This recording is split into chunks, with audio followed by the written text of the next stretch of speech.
মায়ার নবী ছিলেন মসজিদে নববীর ইমাম, আর আমি ছিলাম মসজিদে নববীর মুয়াজ্জিন। যখন নামাজের সময় হইতো আমি বেলাল আল্লাহু আকবার বলে আযান দিতাম। যখন আশহাদু আল্লা ইলাহা ইল্লাল্লাহ বলতাম, ও ভাই আবু বকর যখন আশহাদু আন্না মুহাম্মাদার রাসূলুল্লাহ বলতাম, পিছন ফিরে তাকাই দেখতাম আমার মায়ার নবী আজান শুইনা মসজিদে নববীতে হাজির হইছেন। আল্লাহু আকবার। যখন দ্বিতীয়বার আশহাদু আন্না মুহাম্মাদার রাসূলুল্লাহ বলতাম, তাকায় দেখতাম মায়ার নবী আমার দিকে মুস্কি হাসি দেয়। রে নবীর উম্মতের দল, বেলাল চোখের পানি ছেড়ে ছেড়ে বলে, আবু বকর কতদিন হয়ে যায়, কতদিন চলে যায়, আমি আযান দিই, ফজর আযান দিই, জোহর চলে যায়, মাগরিব আসে, এশা আসে, আযান দিই, পরের দিন ফজর চলে আসে, পরের দিন জোহর চলে আসে, এতবার আশহাদু আন্না মুহাম্মাদার রাসূলুল্লাহ বলি, পিছন ফিরে তাকাই দেখি আমার মায়ার নবী নাই। ও ভাই আবু বকর, মায়ার নবীকে না দেখতে দেখতে আমার মনটা বড় অস্থির হয়ে গেছে। আমার আর আযান দিতে ভালো লাগে না, মদিনায় আর থাকতে মনে চাই না। আবু বকর তুমি তাড়াতাড়ি আমার বিদায় দাও। ও ভাই আবু বকর আমি আর থাকবো না। ভাই আবু বকর মদিনায় আর আমার থাকতে মনে চাই না, তবে থাকতে পারে যদি মায়ার নবী মসজিদে নববীতে হাজির হয়, তাহলে আমি থাকবো, নতুবা থাকবো না। হেরে নবীর উম্মত আবু বকর কয়, বেলাল তুমি তো জানো মায়ার নবী আর আসবে না, আমাদের মাঝে আর ফিরে আসবে না। এই কথা যখন বললেন, বেলাল বলতেছে, আবু বকর আমি থাকবো না, তাড়াতাড়ি তুমি আমারে বিদায় দাও। এরা নবীর উম্মত আবার যখন যাওয়ার জন্য ব্যতিব্যস্ত হয়ে গেছে, কেউ তো মদিনা ত্যাগ করতে চাই না। আর তুই বেলাল মদিনা ত্যাগ করার জন্য পাগল হয়ে গেছো। এরে নবীর উম্মত মায়ার নবীর কেমন মহব্বত করেছেন বেলাল। এরে নবীর উম্মতের দল, বেলাল চোখের পানি ছেড়ে ছেড়ে বলে, আবু বকর আমি কখনো অস্বীকার করি না তোমরা আল্লাহর নবীকে ভালোবাসো না। ও আবু বকর তুমি আল্লাহর নবীর সাহাবী, ওসমান তুমি আল্লাহর নবীর সাহাবী, ও আলী তুমি আল্লাহর নবীর সাহাবী, হে ওমর তুমি আল্লাহর নবীর সাহাবী। তোমরা আল্লাহর নবীকে মহব্বত করেছো, তোমরা আল্লাহর নবীকে ভালোবাসো, কিন্তু আমি বেলাল মায়ার নবীর এমন পাগল, আমি মায়ার নবী কেমন মহব্বত করে ফেলেছি। ও ভাই আবু বকর, উসমান, আলী, হে ওমর তোমরা মায়ার নবীর রওজা দেখে তোমরা নিজেকে কন্ট্রোল করতে পারো। মায়ার নবী বিদায় হওয়ার পর তোমরা মায়ার নবীর ওই রওজা দেখে নিজেকে তোমরা আয়াতের মধ্যে রাখতে পারো, কিন্তু আমি বেলাল মায়ার নবীর এমন পাগল, আমি যখন মায়ার নবীর রওজার দিকে তাকাই আমি বেলাল নিজেকে আর কোনো কন্ট্রোল করতে পারি না, আচ্ছের মধ্যে রাখতে পারি না। রে আবু বকর আমার বুকটা কষ্টে ফেটে যায়।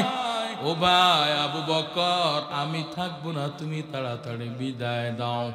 আবু বকর বলতেছে, বেলাল তোমাকে আর বুঝাইতে পারলাম না, চাইলে তুমি চলে যাইতে পারো। এরে নবীর উম্মত, বেলাল দেশের বাড়িতে দামেস্কে চলে গেছেন। দামেস্কে চলে গেছেন, 1 সপ্তাহ হয়ে যায়, 2 সপ্তাহ হয়ে যায়, মাসের পর মাস চলে যায়। এমত অবস্থায় এরে নবীর উম্মত, বেলাল আল্লাহর নবীকে কেমন মহাব্বত করেছেন, আল্লাহর নবী বেলালকে কেমন মহাব্বত করেছেন রে মুমিন। ওই বেলাল দামেস্কে চলে গেছেন, মাসের পর মাস হয়ে যায়। হঠাৎ বেলালকে আল্লাহর নবী রাহমাতুল লিল আলামিন স্বপ্নে ডাক দিয়েছেন, বেলাল আয়। আল্লাহু আকবার। বেলালকে স্বপ্নে ডেকে বলতেছেন, ও বেলাল তুই কেমন নিষ্ঠুর হয়ে গেছ রে বেলাল। ও বেলাল তুই কেমন জুলুম শুরু করেছ। কতদিন হয়ে যায় রওজার কিনারা আর আইলি না রে বেলাল। অভিমান করে মদিনা ত্যাগ করেছ রে বেলাল। তাড়াতাড়ি চলে আয়, আমার রওজার কিনারায় তাড়াতাড়ি চলে আয়। ও বেলাল আমি তোর সালামের অপেক্ষায় আছি, আমি নবী তোর সালামের অপেক্ষায় আছি, তাড়াতাড়ি আমার রওজার কিনারায় চলে আয়।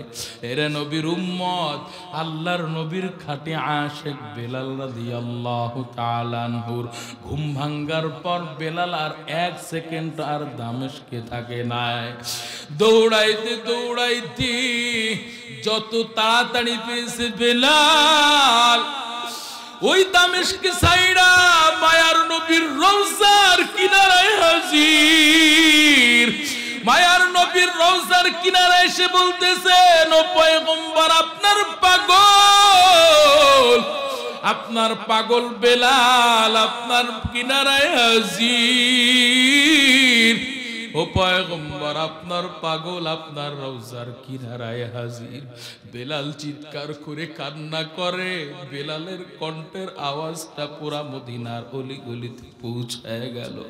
বেলালের কান্নার আওয়াজে আবু বকর, উসমান, আলী, ওমরে ফারুক দৌড়াইতে দৌড়াইতে রওজার কিনারায় হাজির। বেলালেরকে দেখে নবীর পুরাতন স্মৃতির কথাগুলো সাহাবায়ে কেরামের মধ্যে মনে পড়ে গেছে। সাহাবায়ে কেরাম বেলালের কান্না দেখে কান্না শুরু করলো। রে নবীর উম্মতির দল, মাসুম বাচ্চারা পর্যন্ত বেলালকে দেখে কাঁদে। এরা নবীর উম্মত, মায়ার নবীকে কেমন মহব্বত করেছেন বেলাল। আমাদের মধ্যে আল্লাহর এমন পাগলেরা আছে, আল্লাহর নবীর এমন খাঁটি আশিকেরা আছে। হে নবীর উম্মতের দল, দুনিয়ার স্বার্থটা কেমন, দুনিয়ার স্বার্থটা কেমন হে মুমিন।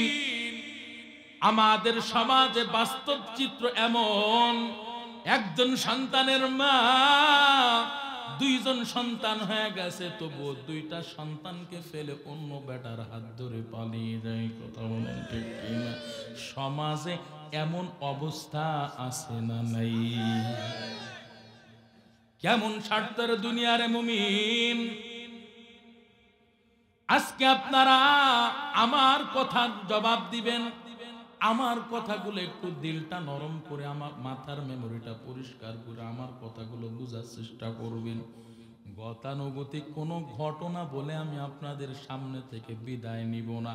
কিছু কথা আমি আপনাদের মেসেজ দিতে চাই, আমি আপনাদের বুঝাই দিতে চাই। রে মুমিন, রে নবীর উম্মতের দল, কেমন স্বার্থের দুনিয়া। এখন যদি আপনার আমার বিদায় হয়ে যায়, হায়াতের রেলগাড়িটা যখন আপনার আমার স্টেশনে পৌঁছায় যাবে, হায়াতের রেলগাড়িটা স্টেশনে পৌঁছাবার পর আজরাইল নামক ফেরেশতা, আজরাইল নামক প্রশাসন আপনার আমার কাছে এসে হাজির। আপনাকে আমাকে 1 সেকেন্ড সুযোগ দিবেন। আরে ভাই, আপনাকে আমাকে আপনার আমার জানটা ধাক্কা মেরে নিয়ে চলে যাবে রে ভাই। আপনার আমার সন্তান মসজিদের মাইক এলান দেওয়ার জন্য মুয়াজ্জিন সাহেবের কাছে চলে যাবে। মুয়াজ্জিন সাহেব, আমার বাবা আব্দুর রহিম আব্দুল করিম দুনিয়ায় নাই, আমার বাবার মৃত্যুর খবরটা একটু এলান করে দেন, আমার বাবার জানাজার খবরটা একটু এলান করে দেন। ও মুয়াজ্জিন সাহেব, আমার বাবার রুহের মাগফিরাত কামনায় সকলের জন্য আমার বাবার জানাজায় উপস্থিত হয়, সকলকে একটু আমন্ত্রণ জানিয়ে দেন। বলেন এমন হয় কি হয় না? এরে নবীর উম্মতের দল, আপনার আমার মৃত্যুর খবরটা যখন এলান হয়ে যাবে, অনেকেই বলবে, হাই আব্দুর রহিম তো আমার বন্ধু মানুষ, গতকালকে চায়ের দোকানে একসাথে চা খাইলাম, গতকালকে হাট বাজার ছিল একসাথে হাটে গেলাম, আমার বন্ধু এখন আমাকে ফাঁকি দিয়ে চলে আসে। এরে নবীর উম্মতের দল, মনটা দিলটা নরম করে শুনবেন আমার কথাগুলো, দেখেন আপনার আমার জীবনের সাথে মেলে কিনা রে বাবা। এরে নবীর উম্মত, এখন আপনার আমার হায়াতের রেলগাড়িটা যখন স্টেশনে পৌঁছাই যাবে, আজরাইল নামক প্রশাসন আপনার আমার জানটা থাবা মেরে নিয়ে যাবে।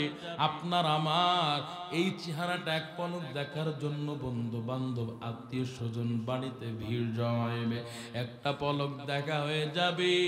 এরে নবীর উম্মতের দল, আপনার আমার জন্য কে ওই বাজারে চলে যাবে,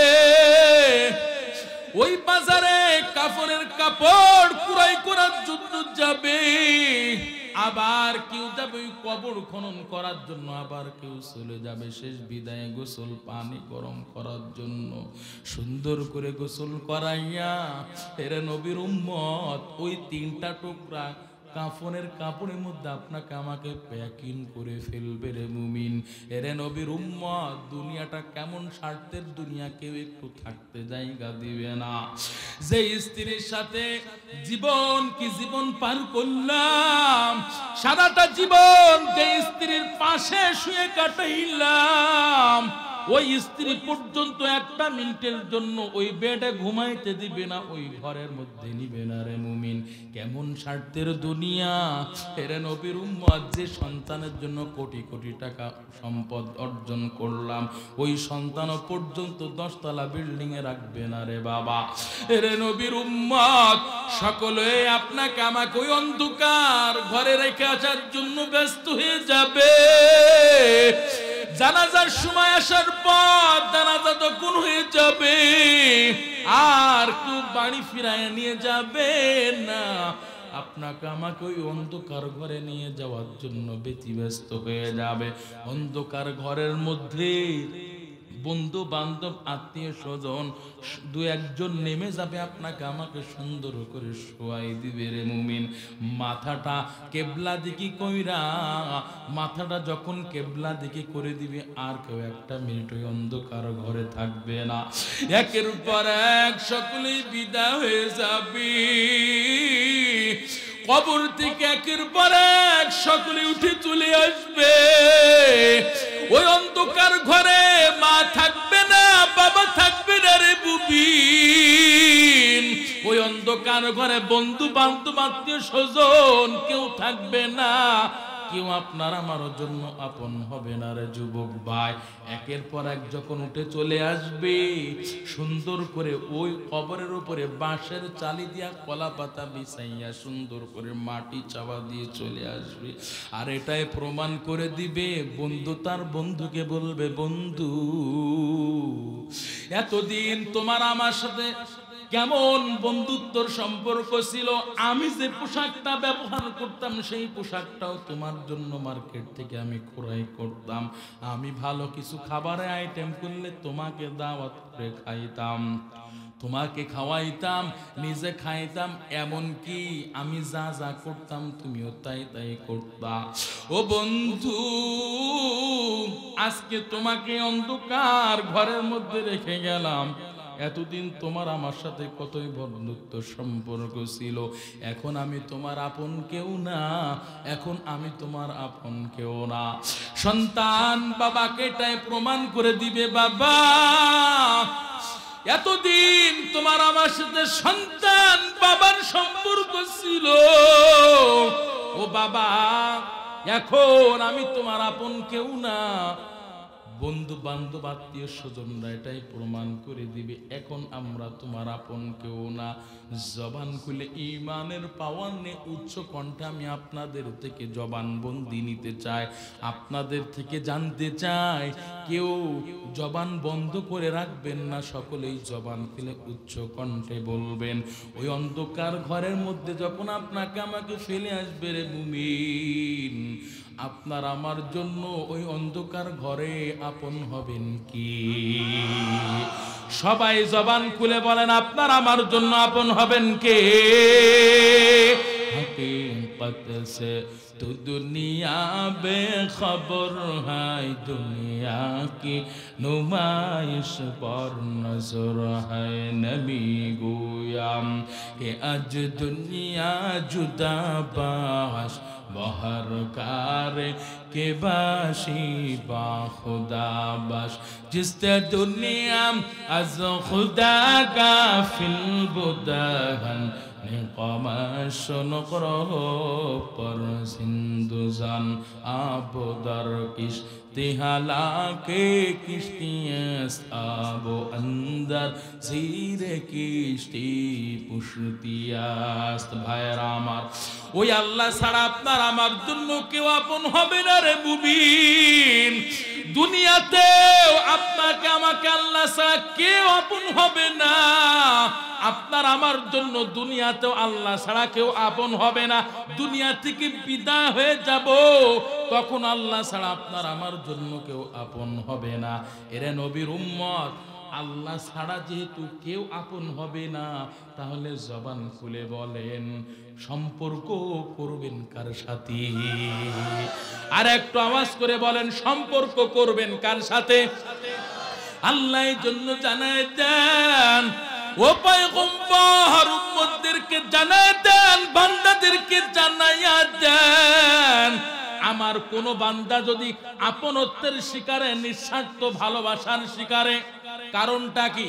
আল্লাহ এবং বান্দার মাঝে যে সম্পর্ক আছে, সম্পর্কের মধ্যে বিন্দু থেকে বিন্দু পরিমাণ কোনো স্বার্থ নাই। কথা বলেন ঠিক কি না?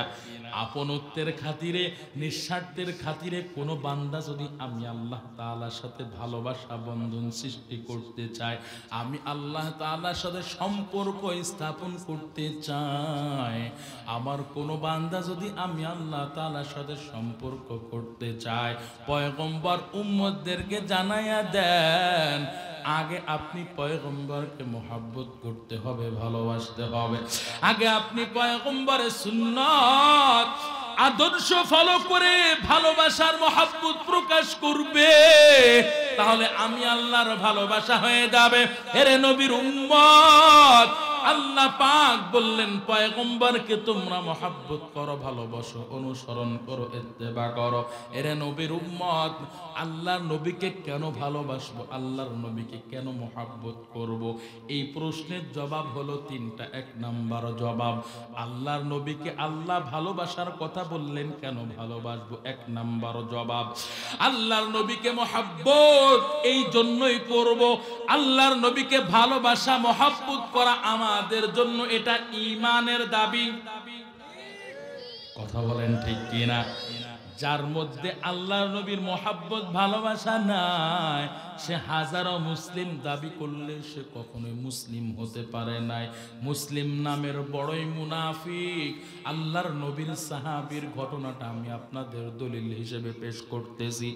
আল্লাহর নবীর সাহাবী ওমর ফারুক রাদিয়াল্লাহু তাআলা আনহু আল্লাহ নবীর দরবারে বসে আছেন। আল্লাহর নবী সাহাবী, আল্লাহর নবী সাহাবী ওমরের হাত ধরে বলতেছেন, ওমর তোমার কাছে জানতে মনে চায়, তোমার কাছে প্রশ্ন করতে মনে চায়। পয়গম্বরের সাহাবী ওমর বলতেছে, পয়গম্বর কি প্রশ্ন করবেন, কি জানতে চাইবেন বলেন। মায়ার নবী কয়, ওমর তুমি আমাকে কেমন ভালোবাসো এটা আমার একটু জানতে মনে চায়। আল্লাহর নবীর সাহাবী ওমর পয়গম্বরকে বলতেছেন, ও পয়গম্বর, আমি আপনাকে আমার জান ব্যতীত প্রাণ ব্যতীত আমি আপনাকে ভালোবাসি। মায়ার নবী কয়, হে ওমর, তুমি এখনো কামেল ইমানদার হতে পারো নাই, তুমি এখনো পূর্ণাঙ্গ মুমিন হতে পারো নাই। মায়ার নবীর সাহাবী জিজ্ঞাসা করেন, ও মায়ার নবী, কেন আমি এখনো পূর্ণাঙ্গ কামেল ইমানদার হতে পারলাম না? আমার একটু জানতে মনে চায়। আল্লাহর নবী কয়, হে ওমর, যতক্ষণ পর্যন্ত তুমি আমাকে, আমি আল্লাহর নবীকে তোমার জানের চাইতেও প্রাণের চাইতেও আমি আল্লাহর নবীকে তুমি ভালোবাসতে না পারবা, ততক্ষণ পর্যন্ত তুমি কামেল ইমানদার হতে পারবা না। এরে নবীর উম্মত। এবার ওমরে ফারুক রাদিয়াল্লাহু তাআলা পয়গম্বরকে বলতেছেন, ও পয়গম্বর, আমি উপস্থিত যত সাহাবায়ে কিরাম আছে, উপস্থিত সাহাবায়ে কিরামদেরকে সাক্ষী রেখে বলতেছি, সাক্ষী করে বলতেছি, ও পয়গম্বর, আমি এখন থেকে আমার জানের চাইতেও প্রাণের চাইতেও আমি আপনাকে বেশি ভালোবাসি। আল্লাহু আকবার। এই কথা যখন বললেন, আল্লাহর নবী কয়, ও আল্লাহর নবী কয়, হে ওমর, এবার তুমি কামেল ইমানদার হয়ে গেছো, পূর্ণাঙ্গ মুমিন হয়ে গেছো। আল্লাহর নবীর হাদিস, লা ইউমিনু আহাদুকুম হাত্তা আকুনা আহাব্বা ইলাইহি মিন ওয়ালিদিহি ওয়া ওয়ালাদিহি ওয়ান নাসি আজমাইন। আল্লাহর নবী কয়, তোমাদের মধ্যে কেউ কামেল ইমানদার হতে পারবে না, তোমাদের মধ্যে কেউ পূর্ণাঙ্গ ইমানদার হতে পারবে না যতক্ষণ পর্যন্ত তোমাদের মধ্যে কেউ আমি আল্লাহ নবীকে, তার মা বাবা, সন্তান সন্ততি এমনকি জানের চাইতেও আমি আল্লাহ নবীকে ভালোবাসতে না পারবে, ততক্ষণ পর্যন্ত তোমাদের মধ্যে কেউ ইমানদার হতে পারবে না। এরা নবীর উম্মতের দল। এই হাদিসের দ্বারা বোঝা যায়, আল্লাহ নবীকে জানের চাইতেও প্রাণের চাইতে যদি কেউ ভালোবাসতে না পারে, সে হাজারো মুসলমান দাবি করলেও কখনো সে মুসলিম নয়। কথা বলেন ঠিক কিনা? আল্লাহর নবীকে ভালোবাসা যেমন ঈমানের দাবি, আল্লাহর নবীর রাহমাতুল লিল আলামিনের সুমহান চরিত্র নিয়ে কটূক্তিকারী ওই বেঈমান নাস্তিকের বিরুদ্ধে প্রতিবাদ করাও এটা ঈমানের দাবি। কথা বলেন ঠিক কিনা? আল্লাহর নবীর খাতিরে কি আমাদের কোনো দলাদলি আছে? রাজনৈতিক কোনো দলাদলি আছে? কারণ আওয়ামী লীগের নবীও মুহাম্মদ, বিএনপির নবীও মুহাম্মদ সাল্লাল্লাহু আলাইহি ওয়াসাল্লাম। আল্লাহর নবী সবার, যে যে দল বলেন না কেন, আওয়ামী লীগ বলেন, বিএনপি বলেন, তাবলীগ, চরমোনাই, হেফাজত, যে যা বলেন না কেন, সবার নবী মুহাম্মদ সাল্লাল্লাহু আলাইহি ওয়াসাল্লাম। আল্লাহর নবীর খাতিরে কারো কোনো দ্বিধাদ্বন্দ্ব, কারো কোনো দ্বিমত নাই, আসেনি? কথা বলেন তো। আল্লাহর নবী রাহমাতুল লিল আলামিনের সুমহান চরিত্র নিয়ে যে বেঈমান নাস্তিক কথা বলবে, তার বিরুদ্ধে প্রতিবাদ করা ঈমানের দাবি। কেমন ঈমানের দাবি? কেমন ঈমানের দাবি? আজকে আপনার রাজনৈতিক পরিচয় ভিন্ন হতে পারে, আপনি আওয়ামী লীগ করেন, করেন না, বিএনপি করেন, করেন না, চরমোনাই করেন, করেন না, তাবলীগ করেন, করেন না, করতে থাকেন, অসুবিধা নাই। কিন্তু কিন্তু কিন্তু আল্লাহর নবীর ব্যাপারে কোনো রাজনৈতিক পরিচয় চলবে না, কোরআনের ব্যাপারে কোনো রাজনৈতিক পরিচয় চলবে না, আল্লাহর ব্যাপারে কোনো রাজনৈতিক পরিচয় চলবে না। ঠিক আছে, আসতে কইতেছেন কে ভাই? আপনার আমার পরিচয় আওয়ামী লীগ না, বিএনপি না, চরমোনাই না, জামাত না, হেফাজত না, কোনো কিছুই না। আপনার আমার পরিচয় হলো আমি আপনি মুসলিম জাতি, এক নবীর উম্মত। কথা বলেন ঠিক কিনা? এখানে রাজনীতির কোনো প্রশ্ন আছে? যখন কোন বেঈমান নাস্তিক আমার আল্লাহর বিরুদ্ধে কথা বলবে, কোরআনের বিরুদ্ধে কথা বলবে, রাসূলের সুমহান চরিত্র নিয়ে কটূক্তি করবে, তখন কে কোন দল করেন রাজনৈতিক কোন পরিচয় চলবে না, রাজনৈতিক কোন পরিচয় চলবে না, বরং ওই বেঈমান নাস্তিকের বিরুদ্ধে, আল্লাহ নবীর সুবহান চরিত্র নিয়ে কটূক্তিকারী ওই নাস্তিকের বিরুদ্ধে প্রতিবাদ করার জন্য কে আওয়ামী লীগ, কে বিএনপি, কে চরমোনাই তাবলীগ ভেদাভেদ করলে হবে না, রাজনৈতিক কোন পরিচয় চলবে না, বরং ঈমানের পাওয়ার নিয়ে ইসলামের ব্যানারে এসে ওই বেঈমান নাস্তিকের বিরুদ্ধে প্রতিবাদ করতে হবে, প্রতিবাদ করতে হবে। কথা বলেন ঠিক কিনা? এখানেও যদি আপনি দলাদলি করেন, আমি মনে করব আপনি মুসলিম নয়, বড়ই মুনাফিক। আশুক না যত বাধা, যত ঝড় সাইক্লোন, রাসূলের পথে মোরা চলবই। কথা বলেন, এ জীবন বাজি রেখে দিনের নিশান মোরা বাংলার আকাশে উড়াবই। আশুক না যত বাধা, যত ঝড় সাইক্লোন, রাসূলের পথে মোরা চলবই। এ জীবন বাজি রেখে দিনের নিশান মোরা বাংলার আকাশে উড়াবই। মোরা কামানের মুখোমুখি দাঁড়িয়ে, মোরা কামানের মুখোমুখি দাঁড়িয়ে, মোরা জালিমের মুখোমুখি দাঁড়িয়ে আল্লাহু আকবার বলবো। আশুক না যত বাধা, যত ঝড় সাইক্লোন, রাসূলের পথে মোরা চলবই। এ জীবন বাজি রেখে দিনের নিশান মোরা বাংলার আকাশে উড়াবই। ঠিক কিনা ভাইরা আমার? চলবে না? ঠান্ডা লাগছে, মুনাজাত দিয়ে থাকবেন তো ইনশাল্লাহ? কতক্ষণ ব্যাটারির পাওয়ার থাকবে বুঝতেছি না তো, খানিক পরে যাইব গা, বুঝতে পারছি। হাত তোলেন, হাত তোলেন, হাত তোলেন। স্লোগান দেওয়া লাগবে, আমি একা গলায় ফাটাইলে হইব না, আপনাকে ফাটানো লাগবে। আজকে কণ্ঠের পরিচয় চলবে, কার কত জোর আছে। ঠিক আছে? যে যত জোর দিতে পারবেন তার জন্য বেশি দোয়া থাকবো। হাত তোলে না কেন? হ্যাঁ, নারায়ে তাকবীর। এই আওয়াজে এখানে মশা যাবে, জোরে চিল্লানি দিতে হবে। মিয়া আমি এত জোরে চিল্লাইতেছি, আপনাকে গলায় জোর না, এটা কোনো কথা কেলে? হ্যাঁ, নারায়ে তাকবীর। জোর হয় না, অনেকে হাত তোলে নাই কিন্তু। নারায়ে তাকবীর, নারায়ে তাকবীর। দিন ইসলাম, দিন ইসলাম জিন্দাবাদ, জিন্দাবাদ। নারায়ে তাকবীর। আজকের মাহফিল চলবে, চলবে। কতক্ষণ, কতক্ষণ থাকেন না বইয়ে, খানিক পরে মোনাজাত দিয়ে আমি ভাগবো। সারা রাত করলে আগামীকাল জুমা পড়াবে কিনা ঢাকা, যে আবার আগামীকাল জামালপুর যেতে হবে প্রোগ্রামে।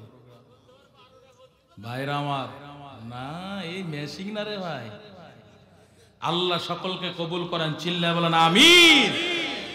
দিন ইসলাম ছিল, আছে, থাকবে। আমরা ইসলামের পক্ষে কথা বলবো ইনশাআল্লাহ। ইসলামের বিরুদ্ধে যারা যাবে তাদের বিরুদ্ধে আমরা চলে যাব। কথা বলেন ঠিক কিনা?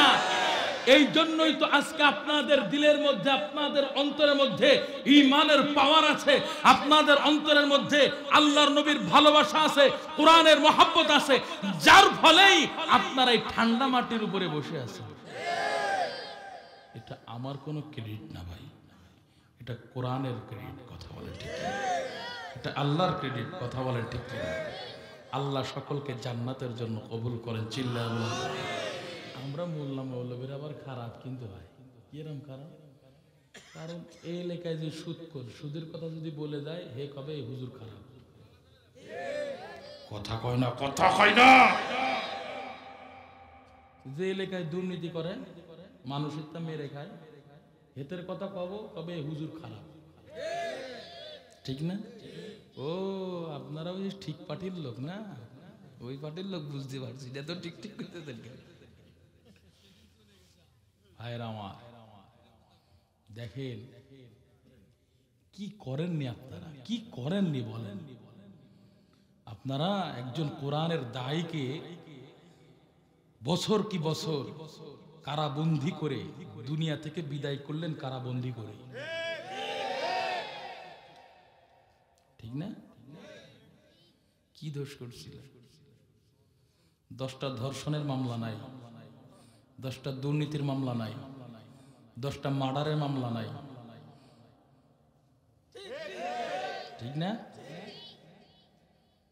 অথচ কত ধর্ষণের আসামি, কত মার্ডারের আসামি, কত পাচারকারী আসামি, কত নায়ক গায়িকা, নায়ক নায়িকারা পর্যন্ত জেলের মধ্যে বন্দী হয়েছে, কিন্তু আলেমদের মতো এমন অপদস্থ আর কাউকে করে নাই।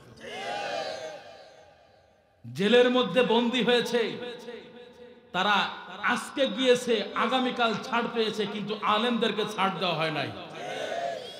এমন অবিচার করবেন আর আপনি ক্ষমতার মসনদে থাকবেন, আল্লাহ সহ্য করতে পারে না। কথা বলেন ঠিক কিনা মিয়া? এখন তো সত্য কথা বললে ওই যে একটা গাড়ি নিয়ে আসছে, গাড়ি তো ভাঙবে, এই যে সামনে যাই, কথা কন মিয়া, কইতাছেন ভাঙবে না, না যারা ভাঙবো তারা রাস্তায় দাঁড়িয়ে থাকে। ভাইরা আমার, ভয় কারো করি না, একমাত্র ভয় করি আপনারা করেন নাই কি? শত শত আলেমদেরকে হাতে হাত করা পড়িয়ে আপনারা জেলখানার মধ্যে বছর কি বছর আপনারা বন্দী করে রাখছিলেন, মানসিকভাবে তাদেরকে ক্ষতিগ্রস্ত করেছেন। এরে নবীর উম্মত, আল্লাহ পাক ছাড় দেন কিন্তু ছেড়ে দেন না। আল্লাহ পাক যখন ধরবেন তো ধরার মতো ধরবেন। কেমন ধরা? আমার মহান রবের কেমন ধরা, কেমন ধরা রে বুবিন। বিশ্বের এমন কোন দেশ নাই, বিশ্বের এমন কোন দেশ নাই যে দেশের মধ্যে 300 আসরের 300 জন প্রার্থী, 300 জন সংসদ সদস্য এই দেশ থেকে পলায়ন করছে। বাংলাদেশ এমন একটা দেশ, আমার আল্লাহ এমন ধরা ধরছে, ছোট্ট ছোট্ট বাচ্চাদেরকে দিয়ে আল্লাহ সাইজ করেছি। কথা বলেন ঠিক কিনা? আমার আল্লাহর ধরা এমন ধরা, আমার আল্লাহর কোরআনের আয়াত, আমার কথা, আমি আলাউদ্দিন উসমানের কথা মিথ্যা হতে পারে, আল্লাহর কোরআনের কথা কখনোই মিথ্যা হতে পারে না। আমার আল্লাহ যে কইছেন ইন্না বাতশা রাব্বিকা লাশাদীদ, কোরআনে আছে না নাই? হুজুর আছে না? আল্লাহ সূরা বুরুজের মধ্যে স্পষ্ট বলেছেন ইন্না বাতশা রাব্বিকা লাশাদীদ। আমার আল্লাহ কয় গোলাম জালেমগিরি করবি, জালেমগিরি করবি, করতে থাক, আমি আল্লাহ তোরে শুধু ছাড় দিচ্ছি, করতে থাক, করতে থাক। কেমন করা করতেছিস তুই? দুর্নীতিবাজদেরকে আজকে জেলের মধ্যে বন্দি করতেছিস, 1 ঘন্টা পরে তাকে ছাড় দিচ্ছিস, কিন্তু আলেমদেরকে বন্দি করে বছর কি বছর বন্দি করে রাখছিস। এমন কি আলেমদেরকে বন্দি করে রাখছিস, দুনিয়া থেকে বন্দি অবস্থায় চলে যাচ্ছে। আমি আল্লাহর ধরা এমন ধরা যে কখন তুই পালাইবি তুই নিজেই জানিস না। কথা বলে ঠিক। এই জন্যই বলি রে ভাই, আমরা মোল্লা মৌলবীরা খারাপ, যার ফলে আপনারা হাতে হ্যান্ডকাপ পরাইলেন, বছর কি বছর জেলের মধ্যে বন্দি রাখলেন। আর আমরা মোল্লা যদি খারাপ না হইতাম তাহলে কেন আপনারা হাতে করা পড়াইলেন? আমরা খারাপ ওদের কাছেই যারা অপরাধী, যারা দুর্নীতিবাজ, যারা দেশের সম্পদ নষ্ট করছে, তাদের কাছে আমরা খারাপ। কথা বলেন ঠিক কি? আরে মোল্লা মৌলবীদের বিরুদ্ধে যাইতেছেন ঠিক আছে, আপনি যে হালাল দাদা হইলেন কার মাধ্যমে? মোল্লার মাধ্যমে। কেমনে যুক্তি দিব? উঠবেন না তো, কয়েকজনের গায়ে লেগে যাচ্ছে, এই জন্য চলে যাবো, ঠিক ঠিক ঠিক এরকম ভাবতেছি। কেউ উঠবেন না, উঠলে মনে করবো আপনার খবর আছে। ভাইরা আমার কথা শুনেন, কি জন্য বলছিলাম মনে নাই।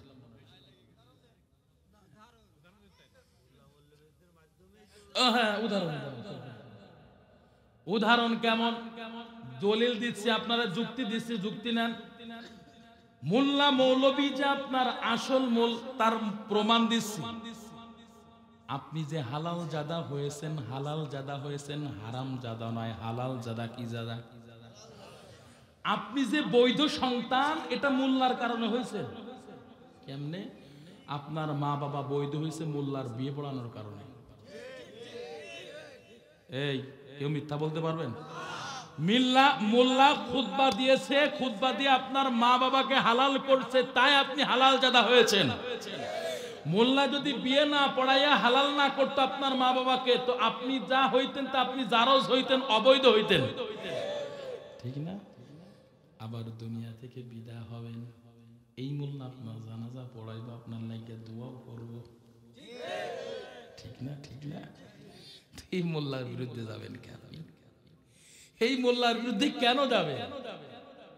এই মোল্লাই জানাজা পড়াইবো, সব করবো, আবার আপনি মোল্লার বিরুদ্ধে মানে হ্যান্ডকাপ জারি করবেন, আপনি মামলা দিবেন। এটা তো মুসলিম হৃদয়ের মানুষ, যাদের মধ্যে ঈমান আছে, এটা কখনোই মেনে নিতে পারে না। কথা বলেন ঠিক কি না? আপনারা জানেন মানুষ আলেমদেরকে কেমন মহব্বত করে, ঈমানওয়ালারা কেমন মহব্বত করে, আপনারা জানেন। আল্লামা দেলাওয়ার হোসেন সাইদি রহমাতুল্লাহ আলাইহি যখন দুনিয়া থেকে বিদায় হয়ে গেলেন, উনার লাশটা যখন উনার বাড়িতে পৌঁছাইলো ফ্রিজিং গাড়িতে, আপনারা এই ভিডিওটা আপনারা অনেকেই দেখছেন, যারা সোশ্যাল মিডিয়া ব্যবহার করেন, ফেসবুক ব্যবহার করেন, আপনারা অনেকেই দেখেছেন। আরে মরা মানুষ মৃত হয়ে গেছে, কেউ স্পর্শ করতে চায় না, আর ওই মানুষটাকে কত মানুষ চুমা খাইছে। কথা বলেন ঠিক কি না? এটা কোরআনের মহব্বত মিয়া, এটা আল্লাহ প্রদত্ত মহব্বত। আর এই আলেমদেরকে আপনারা পচাই গলে মারলেন। এই মোল্লারে ছাড়া তো কি কবর দিবে না, এই মোল্লারে ছাড়া তোকে দাফন দিবে না। ঠিক এত আসতে কইলেন কে? পাশে কি শ্বশুর বাড়ি আছে নাকি? ঠিক কইলেও বুঝে ফেলবে। জবান খুলে বলেন ঠিক কি না? এই মোল্লা ছাড়া তোর জানাজা কেহ দিবে না, এই মোল্লা ছাড়া তোর জানাজা কেহ পড়বে না, এই মোল্লা রে ছাড়া তোকে দাফন দিবে না, এই মোল্লা রে ছাড়া তোকে দাফন দিবে না। সারা জীবন করলি রে তুই যেই মোল্লা রে ঘৃণা, এই মোল্লা রে লাগবে পরে এইটা ভাবলি না, আর এই মোল্লা না থাকলে তোর মার বিয়া হইতো না। কথা বলে, কথা বলে, হাসতেছেন মিয়া।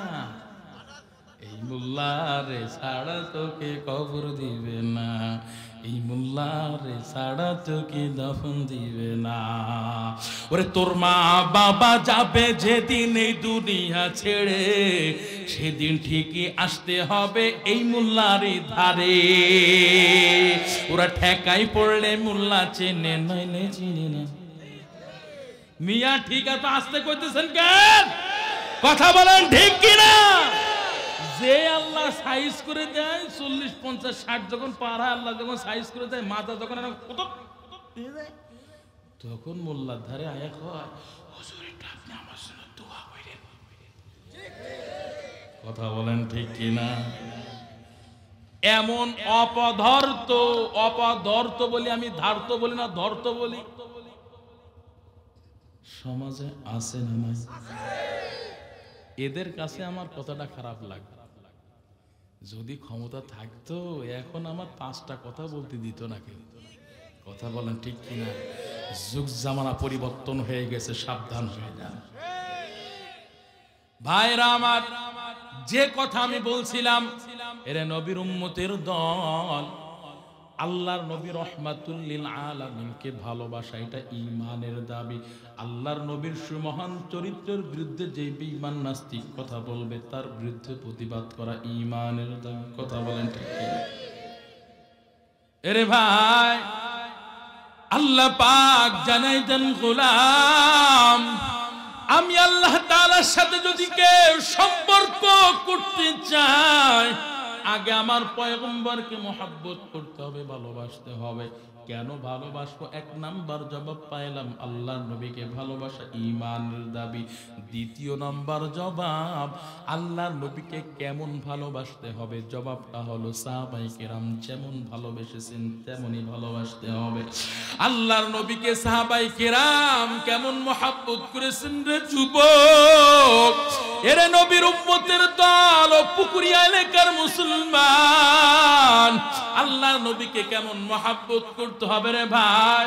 সাহাবায়ে কেরাম আল্লাহর নবীর মহব্বত ভালোবাসায় জীবন দিয়েছেন, রক্ত ঝরিয়েছেন। কথা বলেন ঠিক কি না? আল্লাহর নবীর ভালোবাসায় সাহাবায়ে কেরাম জীবন দিয়েছেন, রক্ত দিয়ে ইতিহাসের পাতা রচনা করেছেন রে যুবক।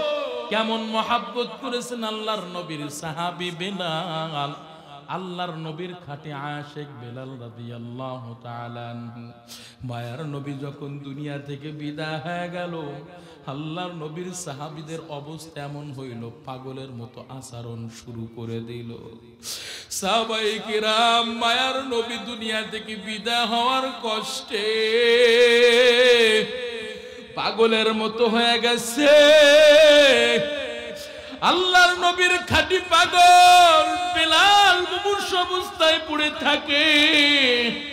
বেলালকে দেখে মনে হয় বেলাল এখনই দুনিয়া থেকে বিদায় হয়ে গেছে। হে নবীর উম্মত, মনটা দিলটা নরম করে দেখেন, আমার কথাগুলো একটু শুনতে পারেন কিনা রে বাবা? বেলাল আল্লাহর নবীকে কেমন মহব্বত করে ভালোবেসে ইতিহাসের পাতা রচনা করেছেন রে যুবক।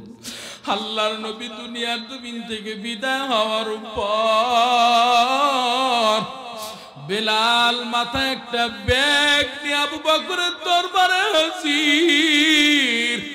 আবু বকরকে বলতেছে, ও ভাই আবু বকর,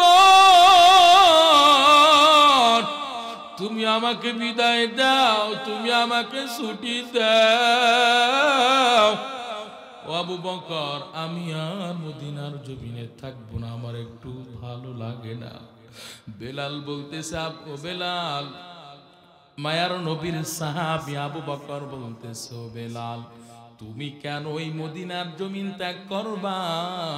কেন তুমি মদিনা ছেড়ে চলে যাবা? তোমার কি টাকার প্রয়োজন? তোমার কি মাসিক ভাতার প্রয়োজন আছে নাকি বলো? তোমার যদি টাকার প্রয়োজন হয়, ও বেলাল, তোমার যদি টাকার প্রয়োজন হয়, আমি আবু বকর তোমার জন্য বাইতুল মাল থেকে মাসিক ভাতা চালু করে দিব। ও বেলাল, তবুও তুমি মদিনা ত্যাগ করতে পারবা না। ও বেলাল, তবুও তুমি মদিনা ত্যাগ করতে পারবা না। আল্লাহর নবীকে যে কণ্ঠে আজান শোনাইতা, মৃত্যুর আগ পর্যন্ত আমাদেরকে সেই কণ্ঠে তুমি আজান শোনাইবা, মদিনা ত্যাগ করতে পারবা না। হে নবীর উম্মতের দল, মায়ার নবীকে সাহাবায়ে কিরাম কেমন মহব্বত করেছেন রে যুবক ভাই। ও বৃদ্ধ বাবাজি, আমার কথাগুলো দিলটা নরম করে শুনবেন। মায়ার নবীকে সাহাবায়ে কিরাম কেমন মহব্বত করেছেন। মায়ার নবীর সাহাবী বেলাল আবু বকরকে বলতেছে, ও ভাই আবু বকর, তোমার কাছে আমি মাসিক ভাতার জন্য আসি নাই, বাইতুল মাল থেকে টাকার জন্য আসি নাই। তুমি কি জানো না মায়ার নবীর এমন পাগল? ও ভাই আবু বকর, তুমি কি জানো না?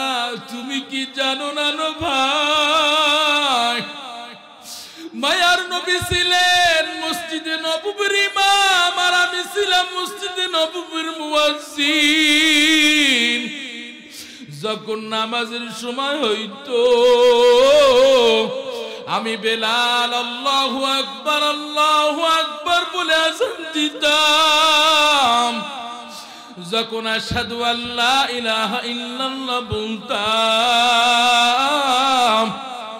ও ভাই আবু বকর, যখন আশহাদু আন্না মুহাম্মাদার রাসূলুল্লাহ বলতাম, পিছন ফিরে তাকাই দেখতাম আমার মায়ার নবী আজান শুই না মসজিদে নববীতে হাজির হইছেন। আল্লাহু আকবার। যখন দ্বিতীয়বার আশহাদু আন্না মুহাম্মাদার রাসূলুল্লাহ বলতাম, তাকায় দেখতাম মায়ার নবী আমার দিকে মুস্কি হাসি দেয়, মুস্কি হাসি দেয়। এরে নবীর উম্মতের দল, বেলাল চোখের পানি ছেড়ে ছেড়ে বলে, আবু বকর কতদিন হয়ে যায়, কতদিন চলে যায়, আমি আজান দিই, ফজর আজান দি, জোহর চলে যায়, মাগরিব আসে, এশা আসে, আজান দি, পরের দিন ফজর চলে আসে, পরের দিন জোহর চলে আসে, এতবার আশহাদু আন্না মুহাম্মাদার রাসূলুল্লাহ বলি, পিছন ফিরে তাকাই দেখি আমার মায়ার নবী নাই। ও ভাই আবু বকর, মায়ার নবীকে না দেখতে দেখতে আমার মনটা বড় অস্থির হয়ে গেছে, আমার আর আজান দিতে ভালো লাগে না, মদিনায় আর থাকতে মনে চাই না। আবু বকর তুমি তাড়াতাড়ি আমার বিদায় দাও। ও ভাই আবু বকর আমি আর থাকবো না, ভাই আবু বকর মদিনায় আর আমার থাকতে মনে চাই না, তবে থাকতে পারে যদি মায়ার নবী মসজিদে নববীতে হাজির হয়, তাহলে আমি থাকবো, নতুবা থাকবো না। হেরে নবীর উম্মত আবু বকর কয়, বেলাল তুমি তো জানো মায়ার নবী আর আসবে না, আমাদের মাঝে আর ফিরে আসবে না। এই কথা যখন বললেন, বেলাল বলতেছে, আবু বকর আমি থাকবো না, তাড়াতাড়ি তুমি আমারে বিদায় দাও। এরা নবীর উম্মত আবার যখন যাওয়ার জন্য ব্যতিব্যস্ত হয়ে গেছে, আবু বকর রাদিয়াল্লাহু তাআলা আনহু অভিমানের কি একাই নবীকে ভালোবাসছো, আমরা কি আল্লাহর নবীকে ভালোবাসি নাই? কেউ তো মদিনা ত্যাগ করতে চাই না, আর তুই বেলাল মদিনা ত্যাগ করার জন্য পাগল হয়ে গেছো। এরে নবীর উম্মত মায়ার নবীর কেমন মহব্বত করেছেন বেলাল, এরে নবীর উম্মতের দল, বেলাল চোখের পানি ছেড়ে ছেড়ে বলে, আবু বকর আমি কখনো অস্বীকার করি না তোমরা আল্লাহর নবীকে ভালোবাসো না। ও আবু বকর তুমি আল্লাহর নবীর সাহাবী, উসমান তুমি আল্লাহর নবীর সাহাবী, ও আলী তুমি আল্লাহর নবীর সাহাবী, হে ওমর তুমি আল্লাহর নবীর সাহাবী। তোমরা আল্লাহর নবীকে মহব্বত করেছো, তোমরা আল্লাহর নবীকে ভালোবাসো, কিন্তু আমি বেলাল মায়ার নবীর এমন পাগল, আমি মায়ার নবী কেমন মহব্বত করে ফেলেছি। ও ভাই আবু বকর, উসমান, আলী, হে ওমর তোমরা মায়ার নবীর রওজা থেকে তোমরা নিজেকে কন্ট্রোল করতে পারো। মায়ার নবী বিদায় হওয়ার পর তোমরা মায়ার নবীর ওই রওজা দেখে নিজেকে তোমরা আয়াতের মধ্যে রাখতে পারো, কিন্তু আমি বেলাল মায়ার নবীর এমন পাগল, আমি যখন মায়ার নবীর রওজার দিকে তাকাই, আমি বেলাল নিজেকে আর কোনো কন্ট্রোল করতে পারি না, আচ্ছের মধ্যে রাখতে পারি না। রে আবু বকর আমার বুকটা কষ্টে ফেটে যায়। ও ভাই আবু বকর আমি থাকবো না, তুমি তাড়াতাড়ি বিদায় দাও। আবু বকর বলতেছে, বেলাল তোমাকে আর বুঝাইতে পারলাম না, চাইলে তুমি চলে যাইতে পারো। এরে নবীর উম্মত বেলাল দেশের বাড়িতে দামেস্কে চলে গেছেন, দামেস্কে চলে গেছেন। 1 সপ্তাহ হয়ে যায়, 2 সপ্তাহ হয়ে যায়, মাসের পর মাস চলে যায়। এমত অবস্থায় এরে নবীর উম্মত বেলাল আল্লাহর নবীকে কেমন মহব্বত করেছেন, আল্লাহর নবী বেলালকে কেমন মহব্বত করেছেন রে মুমিন। ওই বেলাল দামেস্কে চলে গেছেন, মাসের পর মাস হয়ে যায়। হঠাৎ বেলালকে আল্লাহর নবী রাহমাতুল লিল আলামিন স্বপ্নে ডাক দিয়েছেন, বেলাল আয়। আল্লাহু আকবার। বেলালকে স্বপ্নে ডেকে বলতেছেন, ও বেলাল তুই কেমন নিষ্ঠুর হয়ে গেছ রে বেলাল, ও বেলাল তুই কেমন জুলুম শুরু করেছ, কতদিন হয়ে যায় রওজার কিনারা আর আইলি না রে বেলাল, অভিমান করে মদিনা ত্যাগ করেছ রে বেলাল, তাড়াতাড়ি চলে আয় আমার রওজার কিনারায় তাড়াতাড়ি চলে আয়। ও বেলাল আমি তোর সালামের অপেক্ষায় আছি, আমি নবী তোর সালামের অপেক্ষায় আছি, তাড়াতাড়ি আমার রওজার কিনারায় চলে আয়। এরে নবীর উম্মত, আল্লাহর নবীর খাঁটি আশিক বেলাল রাদিয়াল্লাহু তাআলা আনহুর ঘুম ভাঙ্গার পর বেলাল আর এক সেকেন্ড আর দামেস্কে থাকে নাই। দৌড়াইতে দৌড়াইতে যত তাড়াতাড়ি পেয়েছে বেলাল ওই দামেস্কে সাইরা মায়ার নবীর রওজার কিনারায় হাজির। মায়ার নবীর রওজার কিনারায় এসে বলতেছেন, ও পয়গম্বর আপনার পাগল বেলাল আপনার কিনারায় হাজির। ও পয়গম্বর আপনার পাগল আপনার রওজার কিনারায় হাজির। বেলাল চিৎকার করে কান্না করে, বেলালের কণ্ঠের আওয়াজটা পুরা মদিনার অলিগলিতে পৌঁছায় গেল। বেলালের কান্নার আওয়াজে আবু বকর, উসমান, আলী, ওমরে ফারুক দৌড়াইতে দৌড়াইতে রওজার কিনারায় হাজির। বেলালেরকে দেখে নবীর পুরাতন স্মৃতির কথাগুলো সাহাবায়ে কেরামের মধ্যে মনে পড়ে গেছে। সাহাবায়ে কেরাম বেলালের কান্না দেখে কান্না শুরু করলো। এরে নবীর উম্মতির দল, মাসুম বাচ্চারা পর্যন্ত বেলালকে দেখে কাঁদে। এরে নবীর উম্মত, মায়ার নবীকে কেমন মহব্বত করেছেন বেলাল। আমাদের মধ্যে আল্লাহর এমন পাগলেরা আছে, আল্লাহর নবীর এমন খাঁটি আশিকেরা আছে, বেলালের মতো এমন খাঁটি পাগলেরাও আছে যাদের মনে চায় আল্লাহর নবীর রওজা দেখে, আল্লাহর নবীর রওজা দেখে নবীকে সালাম দিবে। এমন মনে চায়, এমন আশা আছে, হৃদয়ের লালিত স্বপ্ন, কিন্তু টাকা নাই, পয়সা নাই, ধন সম্পদ নাই, দিন আনা দিন খায় কৃষক মানুষ পারে না 1 লক্ষ 1.5 লক্ষ 5 লক্ষ টাকা জমাইতে। এই কারণে আল্লাহ নবীর রওজা দেখতে চাইলেও সালাম দিতে চাইলেও পারে না। কথা বলেন ঠিক কিনা? আল্লাহর নবীর রওজা দেখে সালাম দিতে মনে চাই। কে কে কে কে এমন নিয়ত আছে? কার কার নিয়ত আছে? 2টা হাত তুলে দেখান, জবান খুলে আল্লাহকে ডাক দেন আল্লাহ। আর একটু জোরে ডাক দেন না আল্লাহ। দিলটা মনটা নরম করে আল্লাহকে ডাক দেন আল্লাহ। ও মালিক, তাকাই দেখেন গভীর রাতে ঠান্ডার মধ্যে আপনার বান্দারা আপনার দরবারে 2টা হাত তুলেছে আল্লাহ।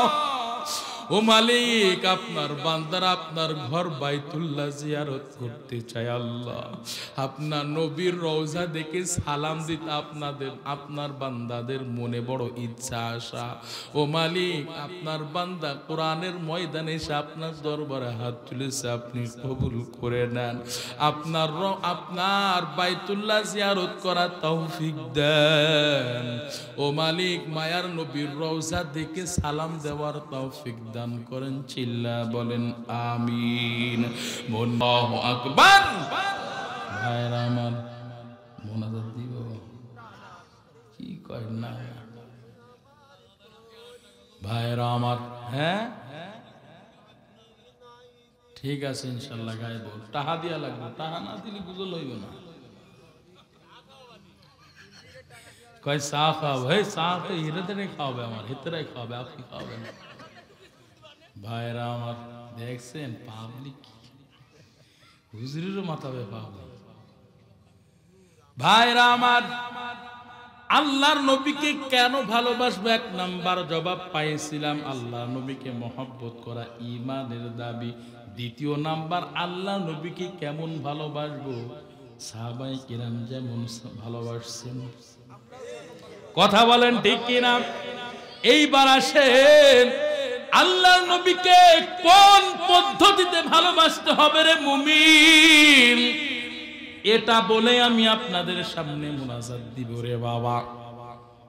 আমার আলোচনা আপনাদের বুঝতে হবে, বোঝা ছাড়া আমি বাড়িতে ফিরতে দিও না। আল্লাহর নবী কেন ভালোবাসতে হবে? জবাব পাইলাম। কেমন ভালোবাসতে হবে? সাহাবায়ে কিরাম যেমন ভালোবেসেছেন, জবাব পাইলাম। এবার আসেন, আল্লাহর নবীকে কোন পদ্ধতিতে ভালোবাসতে হবে? আল্লাহর নবীকে কেমন মহব্বত করতে হবে রে যুবক? কোন পদ্ধতিতে আল্লাহর নবীকে মহব্বত করতে হবে রে মুমিন? আল্লাহর নবী হাদিসের মধ্যে তার নিয়ম পদ্ধতি আল্লাহর নবী শিখায় দিলেন। আল্লাহর নবী কয়, মান আহাব্বা সুন্নতি ফাকাদ আহাব্বানি ওয়া মান আহাব্বানি কানা মাই ফিল জান্নাহ।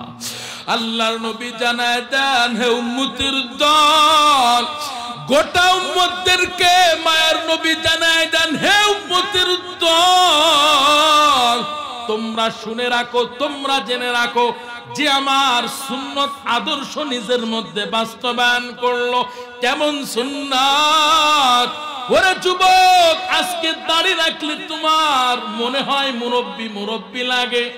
ওরে যুবক, আজকে তুমি মুরব্বি লাগার ভয়ে তুমি দাড়িটা রাখো না রে যুবক। আজকে তোমার কোনো মাইয়া দেখে তোমারে চয়েস করবো না, পছন্দ করবো না, লাইক করবো না, এই জন্যই তুমি দাড়িটা রাখো না।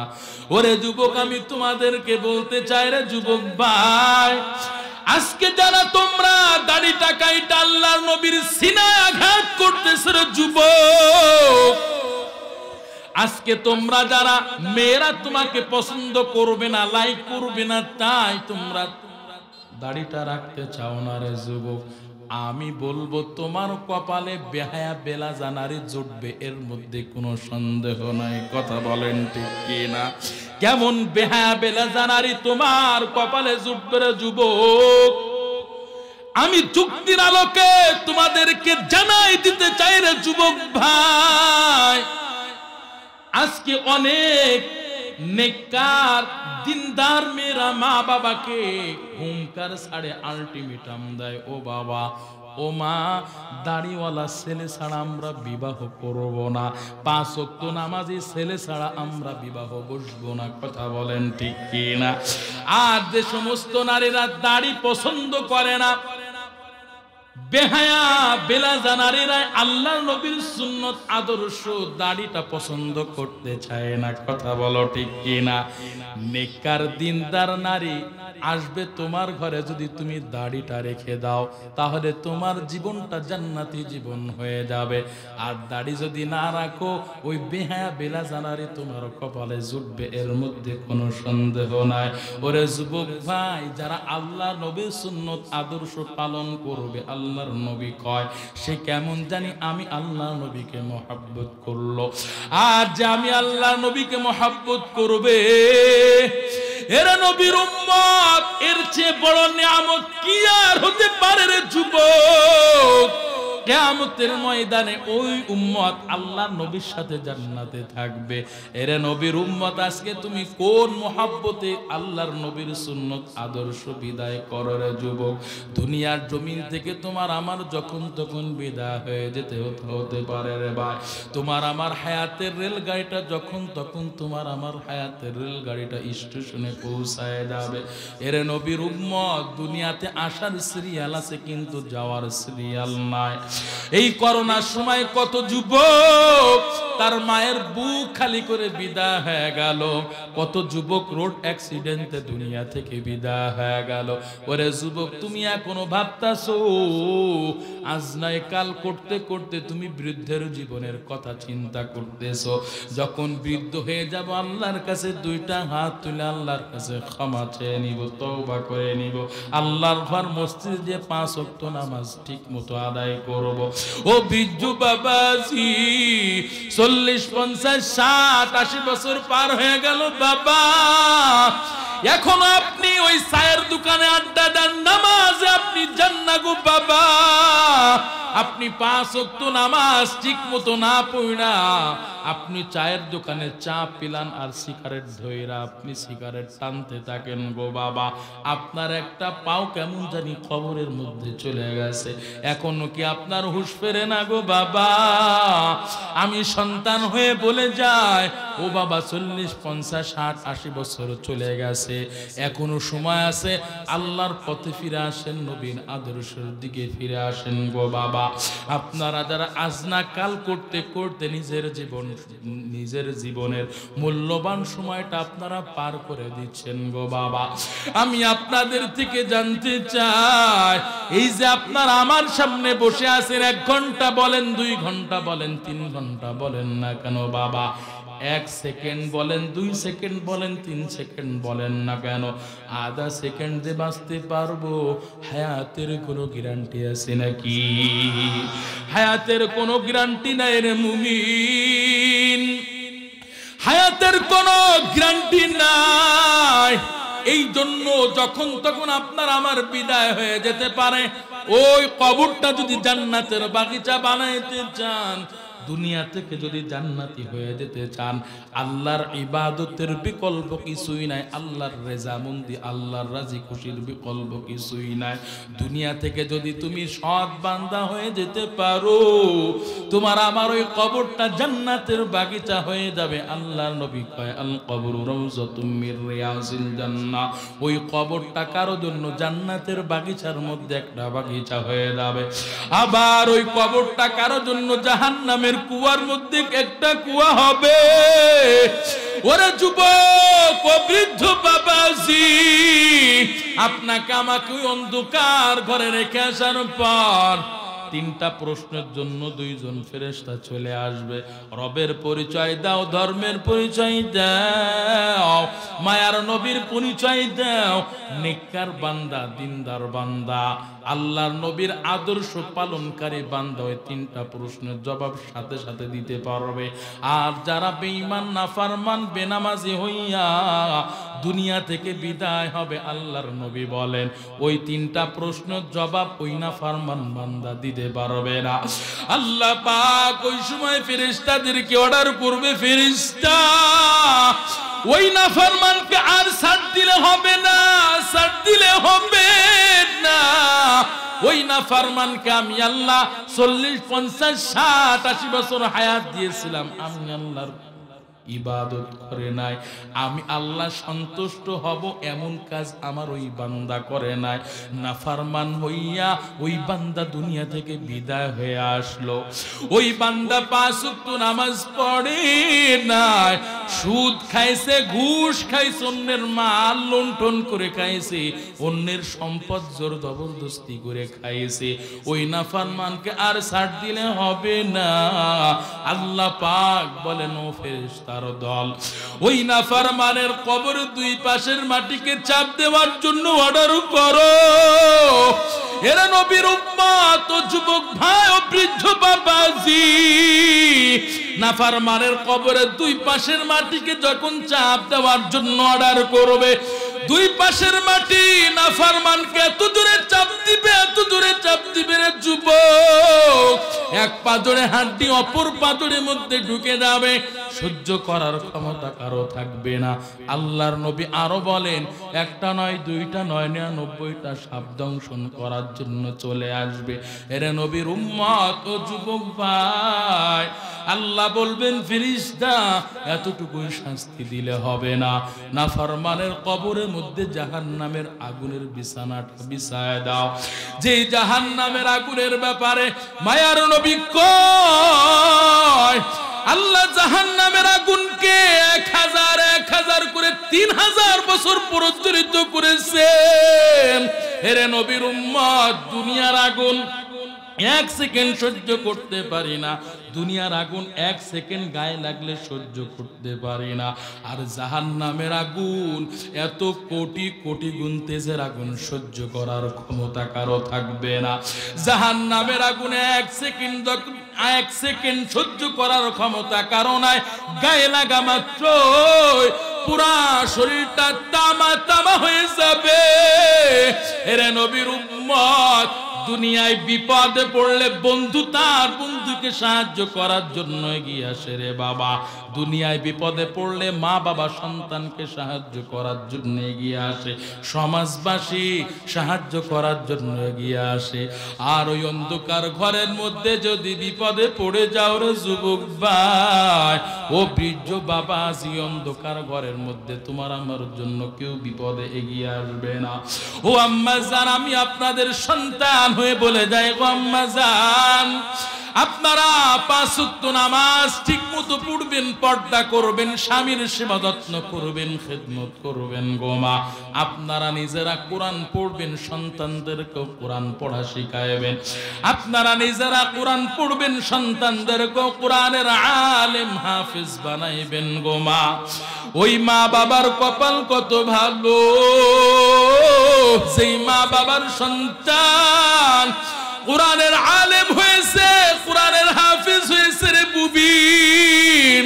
ওই মা বাবার কপাল কত ভালো, যেই মা বাবার সন্তান মা বাবার জানাজার ইমাম হয়ে যায়।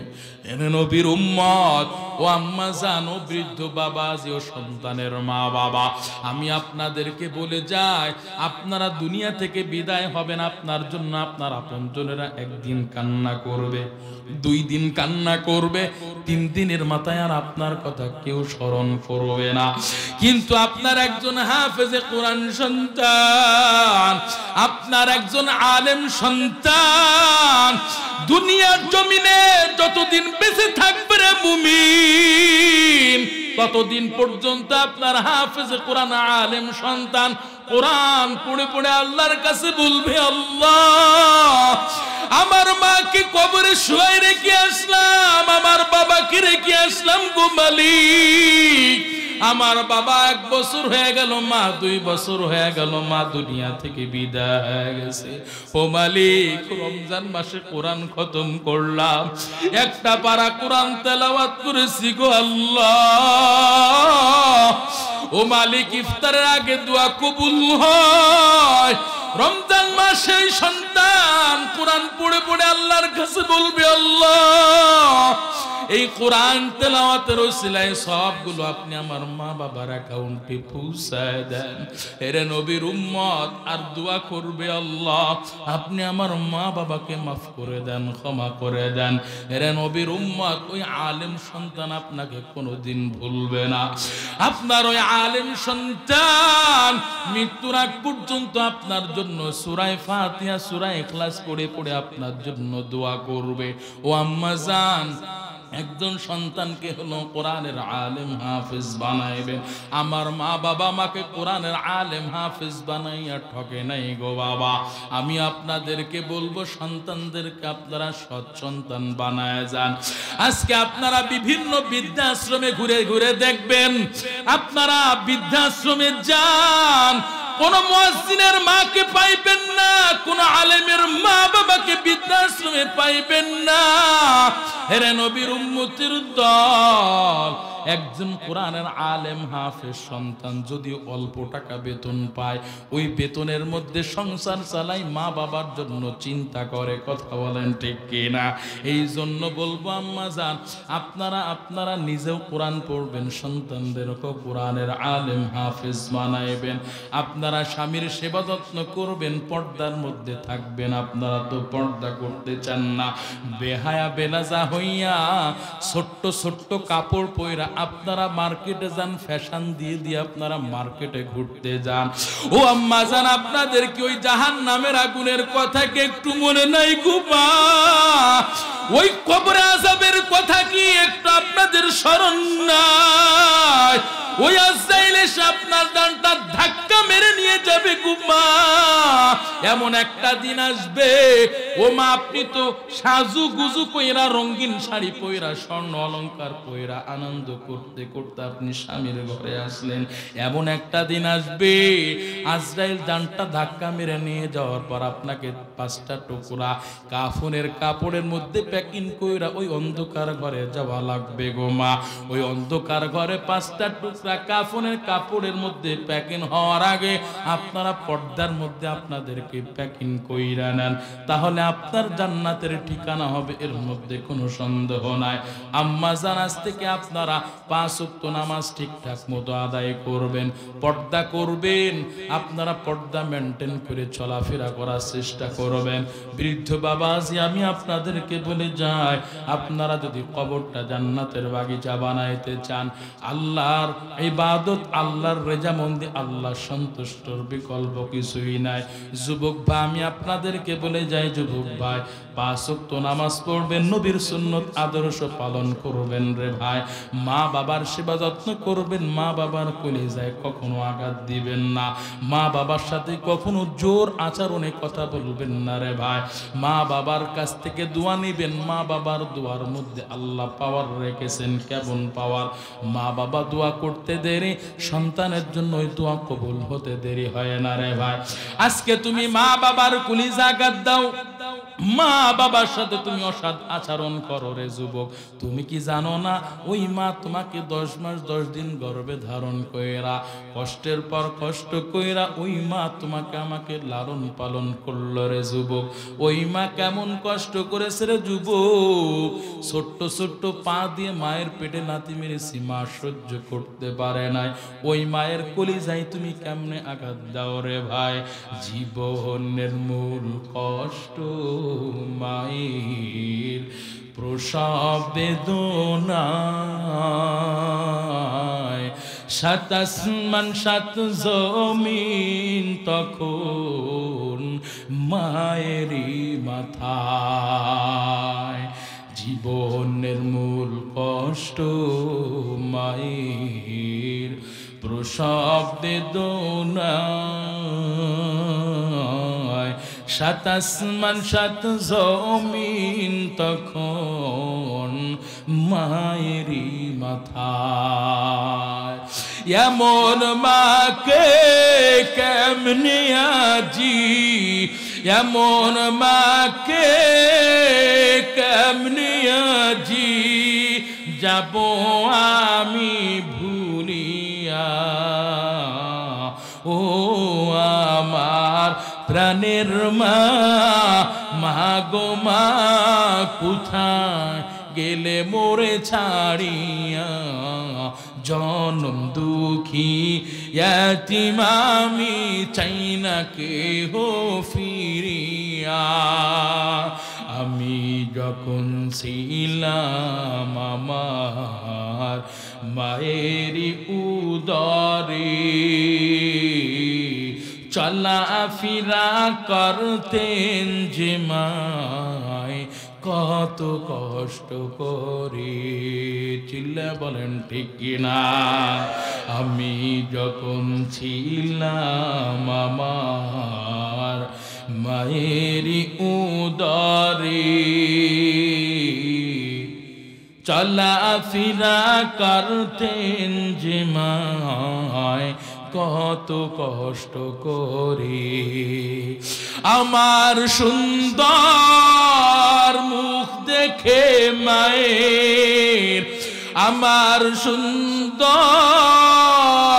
মুখ দেখে মায়ের ব্যথা যায় যে ভুলিয়া। ও আমার প্রাণের মা, মা গো মা, কোথায় গেলে মোরে ছাড়িয়া। জনম দুঃখী ইয়াতীম আমি, চাই না কেহ ফিরিয়া।